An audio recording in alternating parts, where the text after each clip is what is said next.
Imagine this. You've spent 10 years in school. You know every grammar rule. You can pass a TOEFL exam with your eyes closed. But the moment a native speaker asks you, "So, what do you do for fun?" your brain freezes. Your heart races, your palms sweat, and all you can manage to say is, "I am fine, thank you."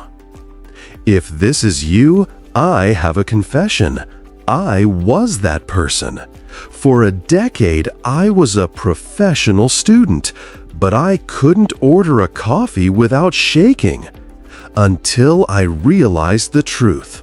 The way we are taught English is designed to make us pass tests, not to make us speak.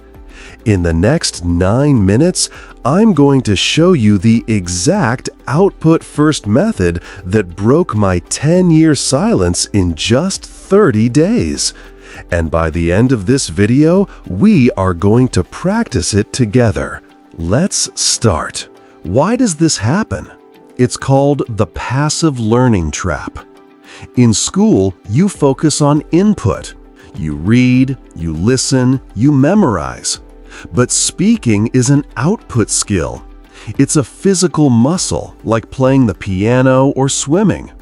You can read 1,000 books about swimming, but the moment you jump in the water, you'll sink.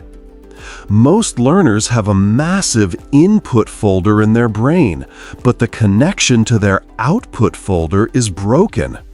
You are thinking in your native language, translating it into English rules, checking the grammar, and then, finally, trying to speak. By then, the conversation is over. Here is the "this" from the title. I stopped using textbooks and started using these 3 pillars. Pillar 1, the 70-30 rule. Stop spending 2 hours a day on Duolingo or grammar apps. From now on, 70% of your English time must be active.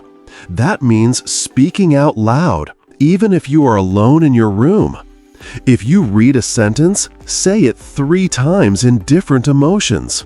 Happy, sad, angry. This builds muscle memory. Pillar 2, forget words, learn chunks. Don't learn the word decision. It's useless alone. Learn the chunk, I haven't made up my mind yet. Why? Because your brain doesn't have to build the sentence from scratch. You just download the whole phrase and let it out. Pillar 3, the echo technique. Most people just listen to English. I want you to echo. When you hear a native speaker say something in a movie, pause it. Imitate the melody, not just the words. If they sound excited, you sound excited. Now, let's prove it. We aren't just going to watch, we are going to speak. I've prepared a real-life conversation script. First, listen to Alex and Sarah speak at a natural 2026 pace. Pay attention to the chunks. Hey Alex, do you have a sec? I wanted to touch base about the project. To be honest, I'm a bit swamped right now. Can we circle back this afternoon? Totally. Let's touch base around 4 p.m. then. Now we are going to role play. You are Sarah. I have muted her voice. Her lines will appear on the screen. I will give you 3 seconds to say them out loud before Alex responds. Ready? Don't be shy. Speak to your phone. Hey Alex, do you have a sec? I wanted to touch base about the project. To be honest, I'm a bit swamped right now. Can we circle back this afternoon? Totally. Let's touch base around 4 p.m. then. Amazing. You just used 3 high-level business chunks: touch base, swamped, and circle back. That is more progress in 30 seconds than an hour of reading a dictionary. The secret isn't that I'm smarter than you.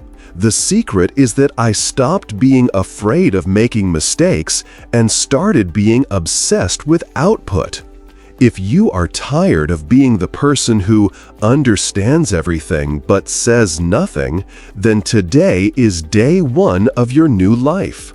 Every Saturday at 6 p.m., I post a new real-life conversation practice just like the one we did today. We don't do grammar here. We do speaking. Click the subscribe button and turn on notifications. Don't let another 10 years go by in silence. Let's practice together. What is one chunk you learned today? Write it in the comments below and I will personally check your grammar. I'm Speak English Daily. See you next Saturday.